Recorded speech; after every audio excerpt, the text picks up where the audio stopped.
Hello, welcome back to my channel 7 Speed Manipur. Ngasi ano video amaga loina na mayam ngi mafam da mo purga laksari ha batare. Ado ngasi video si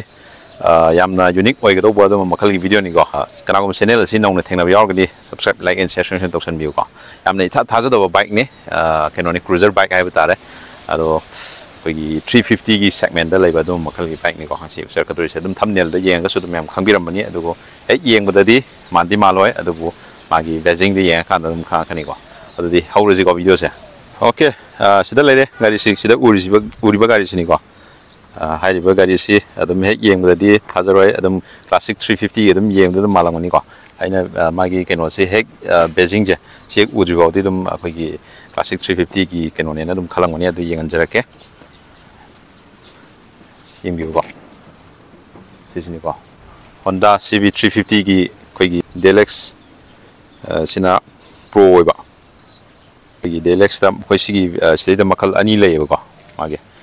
ado variant je ado sina pro idini ko sigi kitang lower variant am lari aduga magi khena bu su idum habe charakom haijarake aduga haidring da magi sigi jujiki magi ex showroom price to jujik lay se 2,21,180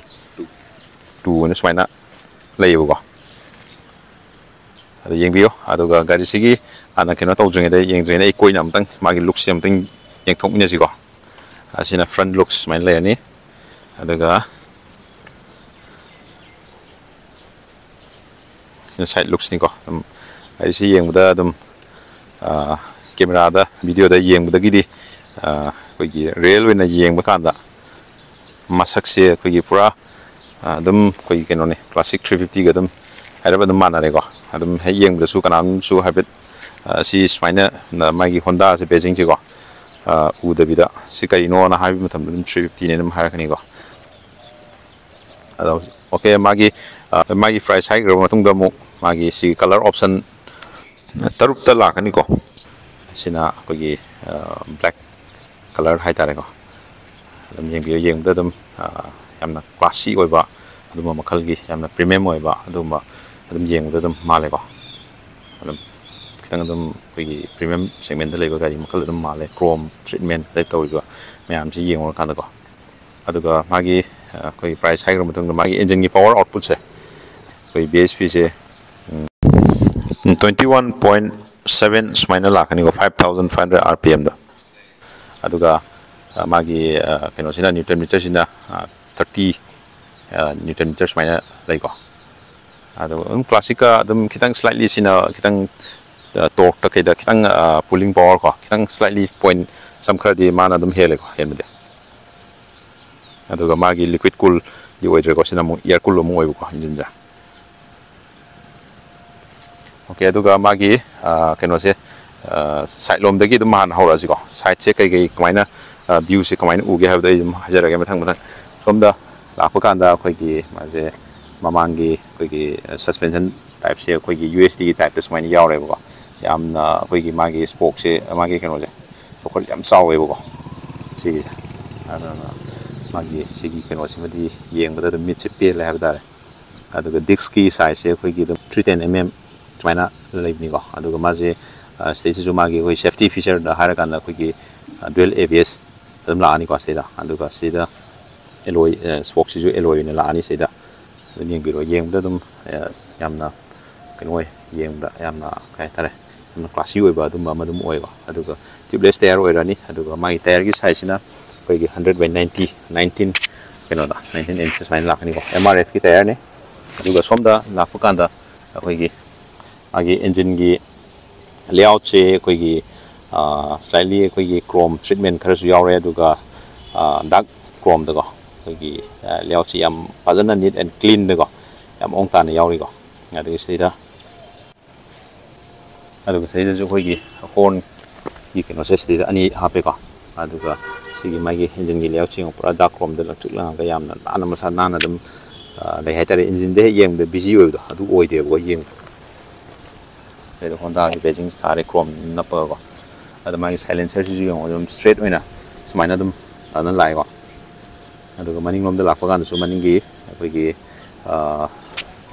disc ni maning ju ko disc ki size ju dum mana mukang 240 mm ni sang ga main oi du ni ko aduga seida magi body gi seida frame haidare ko magi kenose maningi frame ju faina kaidare pura koi black nate matte black ki type mo onga main lay color se aduga sina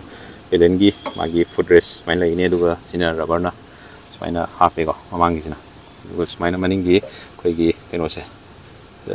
nut maina loi 5 ko sijo si frame maningi koi gi guard se maina yawni pura full swat hai yaw ko yamna solid oi yengda yam muscular oi ko yengda aduga side pore aduga mamang lomda mung laksege mamang lomda yeng pakanda smaina ugani ada pura koigi segment jida haibtare adum loina mak koigi LED de lak je sigi gari se loina LED de lai ko sijo yengo sijo up down je loina LED ga tani ko sijo LED de pura LED ore ko sijo sa turn indicator je aduga sigi kano se ni masai ani je pana saw we wan yeng da pit se pel hai tar ade si fender si keno si ju yamna lingna yawe ko ade si ju phari si ubra na chem tight we ne am phadana mong tan phai aduga si reflector ju hape ko adon smaina ugani front lom di yang ban ai light ju hai petang on tok jar ko aduga magi so sin smaina ugani honda ओसे आई हाबेतंग on तौजरके on तौरगा अमु येंगसे अदे on तौद्रिंगे the सिगी मागी handle दे यावरिबा ma'am से जो आई हाबेत हाजरके सिना कोइगी पासिंग लाइट तुनी को अदगी सिना मागी टॉगल साबे तारे अदु सिगी वेरिएंट द सिगी प्रो वर्जन वेरिएंट नतबा मखा दो दुना मुसी यावर सि कंट्रोल जे मु यावर सिगी मीटर कंट्रोल से यावर कंट्रोल जे सिगी तौर खदोने को सिगी से मु यावदे को अमदना अदगी मागी हैंडल द यावरिबा मागी प्लास्टिक keno मैम से material sing ge dum premium ne sadum oi ko yeng da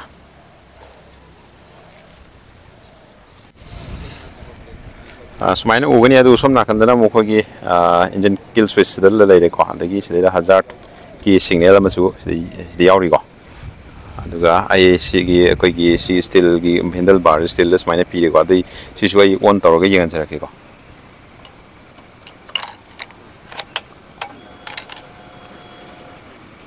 smaina legini ko adagi sidagi loima control je sidagi dum lakadoni ko ai sidagi u da bi ko neutral adagi fuel gi timing ju pi re adagi kilometer trip A trip B total kilometer kya mu thore khole adai leina adagi sidai yar me ajin adam navigate to bu ya bagi kulong sa su dum la lain ha bi ko bluetooth connect to ko ada smai to na ko gi ABS ki sidai su signal je sidai pi re ko ade eco neutral thobu ya bagi ju yauri bu ko ade sida asmaina laigani aduga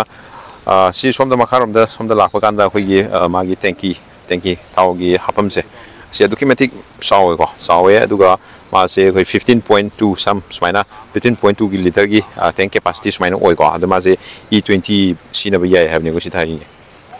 E20 of the ethanol 20 am ne ko mai ethanol gi petrol yauri ba keno je percentage is angle lakne ko adu E20 have ne ba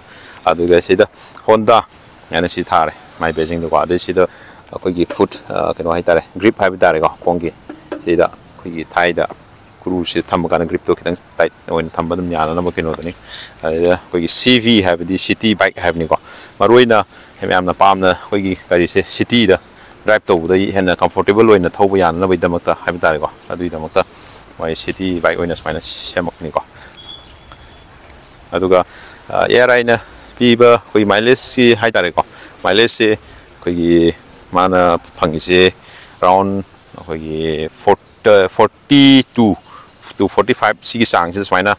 40 to 45 ki mark hai tare ko exact sapsa bi du di dum kitang soiba ngamba dum yaw ko aduna fix di like 42 phange di hai ko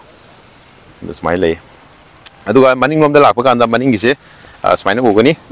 grab handle ko aduga magi maning gi looks style em design mai yeng view LED des pa na pi re ko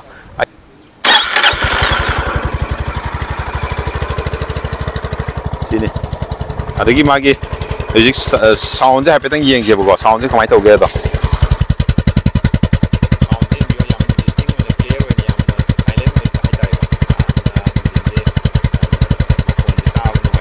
thâu ai chỉ tuồng là có cái vibration cái yếu đều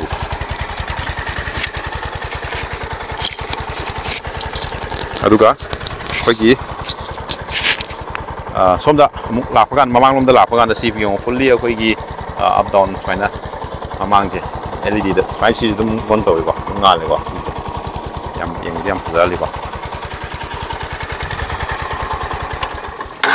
aduga sida sida mo koi gi charging port ama habi tare go sida ma happy go sida koi mobile ma charge tawgi khot ke haraga ju ri khutong chab dum phangani go aduga sida koi gi magi engine gi magi sida gi ama finalize si so koi smai sida gi mo dual loina ni mo thoga mo kha da mo chatle bo go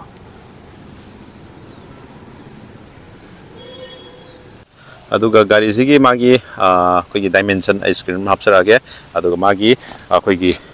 sigi ground clearance have tare 166 mm gi changna smaina wangi aduga aizik kakala ga kamyam comfortable oina 5.89 smaina wangi go adu kakala ga adi sit height china 800 mm ne go adu ai kakala ga haipeteng yengmine sigo kam comfortable oina phambe yai have do ai poser na kamai thau we have jengan jarke yengmine sigo yang biro jik aina ai gi sitting comfort ai bata go adam handle bar ji adam slightly khitang adam yam khitang upright ama adam oi go na thau da adam yam command position ama hoi da adam leibdong adam feel to hol go aduga side mirror yam na adam yam sanana fadana happy re aduga ai gi khong se adam pura flat na adam ta ba ngam go si jo adam smaina leigani ai gi kino da poser ha bata re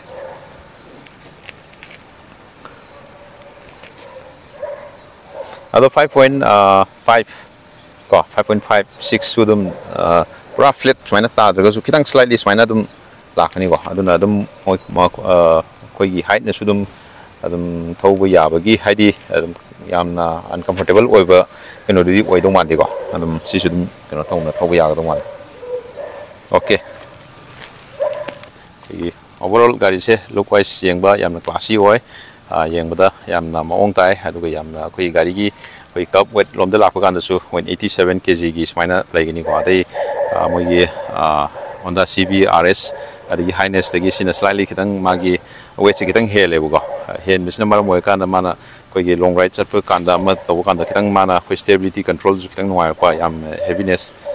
kitang heaviness oi bina koi gi stability control phadna to su ngamal le bu go si kana bahara gari final conclusion da habitare aiba koi kana ko machine housing na koi gi bullet royal enfield gi 350 gi segment da atop brand ID Honda haitare ko sina yengni ga su haiba Honda CV sigi 350 gi segment da leiba sigi gari makhal sisu amtang haidi amtang haidi nainaraga haiba gari si consider to yabra yadabra haibu su amtang yengthopiu abdi haiba gari sisu aini yengjo matamda adum sisu 350 ga yamna khoigi yamna compete tawda matik cha ba adum makal gi gari adum oibra na khanjai go ado yam lamna satrasu yare mafam se yam nang leire khoigi singmerong da khoi punja Honda gi ni ko ai sigi contact number ai description dan mahapsara mage ado sedum contact tawraga adom gi afama gari Honda gi ko adum khanbi ba yagani ado sin khaktana tana khoigi Honda CV da RS aina khoigi cap racer gi moong da leiba design kon na hasing yam na pamna ga do wa dum makhal su dum phangbi gani adagi koi gi highness aina koi gi sidagi koi daily commuter bike ki moong da koi 350 segment da su ama leidi go adu su dum ajeng ga su haiba contact number sida changbi raga call to bi raga appointment log bi tanoi bi yagani ado ngasi ngasi di video se sai sum lo chana tawage ado kana machine housing koi amana customer sing ge habi tare koi gi loan gi khudong chaba su dum phangbi gani ko ado loan se aiba gari sigi price gi koi gi 30% down payment taw birga dum gi apik pi EMI da dum lobu ya bai khudong chaba dum pijari ko ado dum ai description da hapsari contact number se dum call to birga tana bi yar ni ko so dana comment dum hai biro adum gi apamba Honda gi site gi kari review purga lakso ge ha bidu ki matang da sun comment hai biro ai dum ngamagadi myam gi damakta ai biro dum semjar ke ado gari thoma tamda helmet so piu ngai so thorga na seatbelt so ha biu ar shal misal